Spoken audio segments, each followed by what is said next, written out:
Hey guys, Robert Field here with Bailey Munson from Lightning Kayaks, and we're going to show you a super complex, really tricky install maintenance step for your Lightning Strike. Pay attention to this. Bailey's only going to show you once.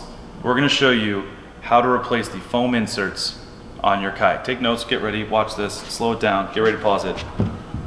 So you have two foam pieces sitting on the inside of the boat here, and if you need to take them out, you put your arms under and you squeeze it out from the bottom and it'll slide out like this. And if you want to put them back in, on the left side of the boat, it sits in like this. So it's under the platform right there. You go in sideways and then rotate it and then pull it toward the hatch until it's secure, and same on the other side. So it sits on the right side of the boat like this.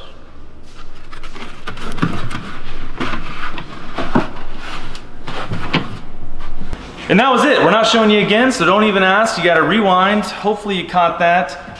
You just jam it back in there. But we're getting lots of questions. It's super simple. It's just friction holding it in there. So we've got a diagram on the website, shows you where they go.